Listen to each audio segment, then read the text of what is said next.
Hello guys, welcome to our channel. నేను మీ anchor Teja. ప్రస్తుతం మనతో పాటు సీరియల్ ఎంటర్ప్రినర్ సంతోష్ గారు ఉన్నారు. ఆయనతో మాట్లాడదాం. నమస్తే అన్న. నమస్తే. సాయి దుర్గా తేజ్ తన ఎక్స్ అకౌంట్ లో ఒక ట్వీట్ చేశాడు సీఎం రేవంత్ రెడ్డి గారికి. అది బాగా వైరల్ అవుతుంది. దానిపైన మీరు ఎలా స్పందిస్తారు? సో సాయి దుర్గా తేజ్ సాయి దుర్గా తేజ్ ఆయన పేరు రీసెంట్ గా మార్చుకున్నాడు కదా విమెన్స్ డే రోజు. సో వాళ్ళ మదర్ కి రెస్పెక్ట్ కి సూచకగా ఆయన పేరు మార్చుకున్నాడు. ఆయన దాన్ని అనౌన్స్ కూడా చేశాడు. సో ఆ పేరు మార్చుకోవడంలో ప్రతి ఒక్కరు అనుకుని ఉంటారు ఆయన ఏదో వాళ్ళ అమ్మకి గిఫ్ట్ లాగా చేస్తున్నాడు. కానీ విమెన్ ఎంపవర్మెంట్ మీద ఆయనకి ఎంతవరకు రెస్పాన్సిబిలిటీ ఉంది, ఆయన ఎలా దాన్ని తీసుకుంటాడు అనే విషయంలో అందరికీ ఒక క్వశ్చన్ మార్క్ లాగా ఉంటుంది. కానీ నిన్నటి ట్వీట్తో ఆయన డెఫినెట్గా ఏంటి అని అంటే ఎంటైర్ వరల్డ్కి ఒక ఇంటిమేషన్ లాగా ఇచ్చాడు. లైక్ ఏంటి అంటే నేను విమెన్ ఎంపవర్మెంట్ విషయంలో కానీ విమెన్ మీద జరిగే వీటి మీద కానీ నేను ఎప్పటికప్పుడు రెస్పాండ్ అవుతాను.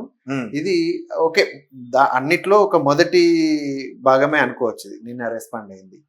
సో ఆయన ఏంటంటే సోషల్ గా డెఫినెట్లీ ఇలాంటి వాటి మీద రెస్పాండ్ అవ్వడం ఆయన నేచర్ గా మనం డెఫినెట్లీ పరిగణించవచ్చు. అదేవిధంగా ఇంకొక విషయాన్ని ఆలోచిస్తే రేవంత్ రెడ్డి గారు ఈ మధ్యన ఎంటైర్ టాలీవుడ్ వరల్డ్కి ఏం చెప్పాడంటే, మీరు ఒక సినిమా రిలీజ్ చేసినప్పుడు మాకు టికెట్స్ రేట్స్ పెంచండి అని మమ్మల్ని ఎలా అయితే అడుగుతున్నారో అదే విధంగా ఏంటి అంటే మీరు కొంత సోషల్ రెస్పాన్సిబిలిటీ కూడా తీసుకోండి అని చెప్పాడు. ఈ డ్రగ్స్ కి సంబంధించి డ్రగ్స్ కానీ, లేదంటే సైబర్ నేరాలు కానీ, లేదంటే విమెన్ ఎంపవర్మెంట్ మీద కానీ ఇలాంటి వాటి మీద మీరు ఒక రెస్పాన్సిబిలిటీ తీసుకొని ఏదైతే సినిమా మీరు రిలీజ్ చేస్తున్నారో అదే సినిమాలోంచి స్టార్స్ ని అంటే హీరోయిన్స్ తోటి బైట్స్ ఇప్పించండి, లేదంటే వాళ్ళతో షార్ట్ ఫిల్మ్స్ చేయించండి, వాటిని మీ సినిమా ప్రమోషన్స్ తో పాటు ప్రమోట్ చేయండి, సోషల్ అవేర్నెస్ ని క్రియేట్ చేయండి. సో దీనివల్ల సోషల్ కాజ్ లో మీరు ఇన్వాల్వ్ అవ్వండి అని చెప్పేసి ఒక పిలుపునిచ్చాడు.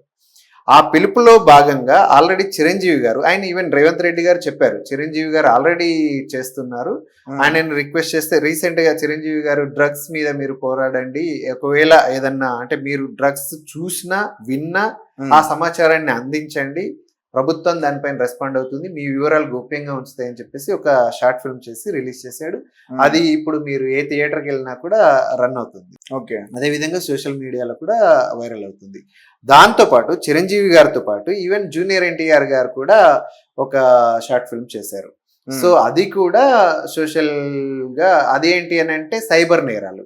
ఆయన ఏం చేశాడు అంటే ఒక అమ్మాయి ఏదైతే ఈ సోషల్ నెట్వర్క్ లో పరిచయమైన అమ్మాయితో ఆమె చాట్ లో ఆమె వివరాలు అందించడం వల్ల ఆ వివరాలు ఆమె పర్సనల్ డీటెయిల్స్ ఎవరైతే ఆమె అంటే సోషల్ మీడియాలో పరిచయమైన వ్యక్తికి అందించడం ద్వారా ఆమె స్ట్రగుల్ చేస్తుంది అనమాట. సో వాడు అమ్మాయిని బ్లాక్మెయిల్ చేయడంతో, సో ఇలాంటి వాటి గురించి నువ్వు భయపడకు, సైబర్ నేరంగా దీన్ని పరిగణించవచ్చు, దీన్ని నువ్వు ఇంట్లో కూర్చొని నువ్వు మదన పడే కంటే దీనిపైన నువ్వు పోరాడచ్చు అని చెప్పేసి ఒక అవేర్నెస్ ని క్రియేట్ చేశారు. ఇది సోషల్ రెస్పాన్సిబిలిటీలో భాగంగా చిరంజీవి గారు వారితో పాటు జూనియర్ ఎన్టీఆర్ గారు కూడా చేశారు.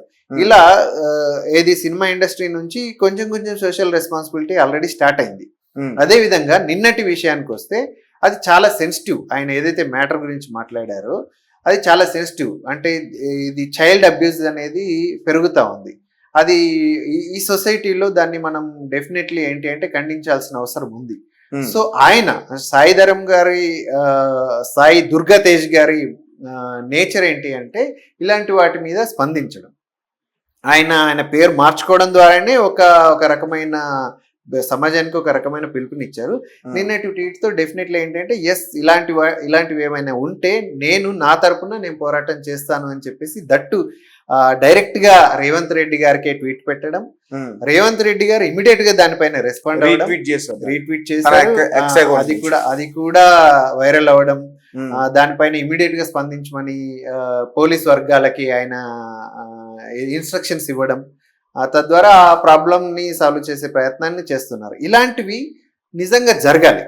ఏంటి అంటే మీరు చూస్తే నేను మీకు ఇంతకు ముందు నా ఇంటర్వ్యూస్ లో కూడా నేను చెప్పాను, యాక్చువల్లీ ఏంటంటే మీరు మొబైల్ తీస్తే సోషల్ మీడియా ప్లాట్ఫామ్స్ తీస్తే అడల్టరీ కంటెంట్ హ్యూజ్ గా ఉంటుంది. ఇదంతా ఏంటి అని అంటే ఇలాంటి వాళ్ళు స్పందించడం ద్వారా కొంచెం చైల్డ్ అబ్యూస్ మీద కానీ లేదు అంటే అడల్ట్ కంటెంట్ మీద కానీ కొంతవరకు ఏమైనా కంట్రోల్ తీసుకురావచ్చు.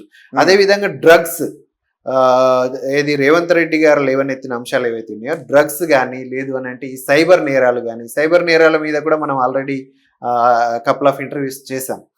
సో వీటి మీద ఎంతో కొంత గవర్నమెంట్ రెస్పాన్సిబిలిటీ తీసుకొని అదేవిధంగా గవర్నమెంట్తో పాటు ఈ సెలబ్రిటీస్ ఏంటి అంటే వాళ్ళు ఒక మాట మాట్లాడినా కూడా వైరల్ అవుతుంది. సో ఆ మాటకి అంత పదును ఉంటుంది, ఆ మాటకి అంత బలం ఉంటుంది కాబట్టి వాళ్ళు ఇలాంటి వాటి మీద ట్వీట్లు పెట్టడం, ఇలా స్పందించడం చేయగలిగితే అదేంటి అంటే ఎక్కువ స్ప్రెడ్ అయిపోయి హ్యూజ్గా స్ప్రెడ్ అయిపోయి దానిపైన రెస్పాన్స్ కూడా ఈజీగా క్విక్గా వస్తుంది. అలా ప్రభుత్వంతో పాటు ఈ సోషల్ అవేర్నెస్, సోషల్ కాజ్లో వీళ్ళంతా పార్టిసిపేట్ చేయడం చాలా అవసరమని రేవంత్ రెడ్డి గారు అడిగారు. దానికి ఒక్కొక్కరుగా రెస్పాండ్ అవ్వడం అనేది ఒక పాజిటివ్ పరిణామంగా మనం పరిగణించవచ్చు. అయితే ఒక యూట్యూబర్ మీద సంబంధించి సాయి దుర్గా తేజ్ ట్వీట్ చేస్తారని కూడా విన్నాం. తల్లి కూతురులకు సంబంధించి ఒక యూట్యూబర్ తప్పుగా మాట్లాడుకోవడం అని చెప్పి, తల్లి కూతురు కదా తండ్రి కూతురు గురించి మాట్లాడారు.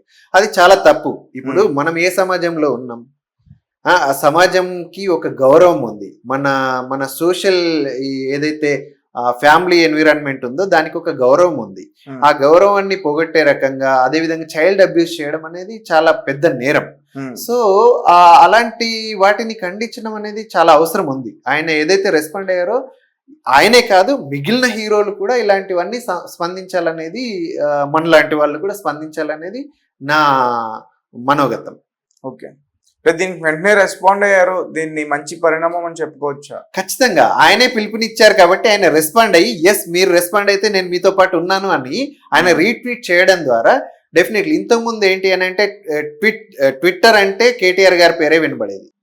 ఎందుకు అంటే ఆయన కూడా ఏంటంటే ఎవరు పెట్టినా కూడా ఒక చిన్న మామూలు సిటిజన్ పెట్టినా కూడా ఆయన ఇమీడియట్ గా రెస్పాండ్ అయ్యేవాడు ట్విట్టర్ వేదికగా.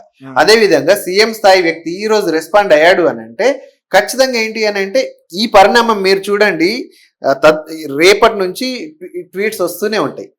డెఫినెట్లీ ఆయన రెస్పాండ్ అవుతారు ఖచ్చితంగా. And at the same time అన్నింటికి రెస్పాండ్ అవుతారని కాదు, ఖచ్చితంగా ఏదైతే రెస్పాండ్ అవ్వాల్సిన అవసరం ఉంటుందో దానికి ఆయన ఖచ్చితంగా రెస్పాండ్ అవుతారు. మీరు చూడండి ఇక నెక్స్ట్ మీ ఇంటర్వ్యూస్ లో నన్ను మీరు అడిగే అవకాశం ఉండొచ్చు. లైక్ ఏంటి అని అంటే ట్విట్టర్ వేదికగా ఈ పలానా సెలబ్రిటీ సీఎం గారిని ట్వీట్ చేశారు, దానికి వెంటనే సీఎం గారు ఇలా రెస్పాండ్ అయ్యారు, మీ స్పందన ఏంటి అని మీరు నన్ను అడిగే అవకాశాలు ఉంటాయి డెఫినెట్లీ. సో ఇది మనం శుభ పరిణామంగానే పరిగణించవచ్చు. ఓకే, అయితే సాయి దుర్గా తేజ్ గారి మీద చిరంజీవి గారి ఇన్ఫ్లుయెన్స్ ఎక్కువ ఉందని చెప్తున్నారు. అంటే దీన్ని ఎలా, ఏ రకమైన ఇన్ఫ్లుయెన్స్ అని చెప్పాలి దీన్ని? సో అదే నేను చెప్పేది ఏంటి అంటే ఈవెన్ మెగా వారసుల మీదే కాదు, ఈవెన్ మెగా అభిమానుల పైన కూడా చిరంజీవి గారి ప్రభావం ఉంటుంది, ఇంక్లూడింగ్ మీ. సో ఏంటి అంటే నేను రెగ్యులర్గా నేను ఇంతకుముందు చెప్పాను రక్తదానం చేస్తూ ఉంటాను అని చెప్పేసి, అది కేవలం ఆయన ఇన్ఫ్లుయెన్సే. సోషల్ అవేర్నెస్ని క్రియేట్ చేయండి, సోషల్ రెస్పాన్సిబిలిటీలో పాలు పంచుకోండి అని ఆయన పిలుపునిచ్చారు చూసారా, ఆ పిలుపులో భాగంగా నాలాంటి అభిమానులు డెఫినెట్గా రెస్పాండ్ అవుతుంటారు. ఇంకా ఆయన బ్లడ్ ఏది సాయి దుర్గా తేజ్. సో వాళ్ళకి ఎట్లా అయినా కూడా ఖచ్చితంగా సోషల్ అవేర్నెస్ ని క్రియేట్ చేయడంలో వాళ్ళ వంతు పాత్ర ఎప్పటికప్పుడు పోషిస్తూ ఉంటారు.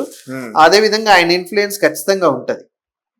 అదేవిధంగా రేవంత్ రెడ్డి గారు ఈ మధ్యన ఏదైతే పిలుపునిచ్చారో దాంట్లో భాగంగా చిరంజీవి గారు ఆయన ఫ్యామిలీ గ్రూప్స్ లో ఆల్రెడీ పెట్టింటారు.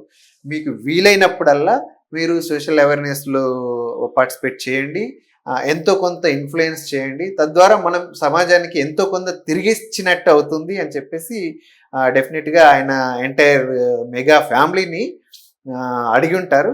ఆ ఇన్ఫ్లుయెన్స్ కూడా ఈ రోజు ట్వీట్ పైన అంటే సాయిధరం తేజ్ గారు ఏదైతే రెస్పాండ్ అయ్యారో దానిపైన చిరంజీవి గారి ఇన్ఫ్లుయెన్స్ ఉండి ఉంటుంది, ఈవెన్ పవన్ కళ్యాణ్ గారి ఇన్ఫ్లుయెన్స్ కూడా ఉండి ఉంటుంది అని నేను నమ్ముతాను. ఓకే అన్న, thank you so much. Thank you.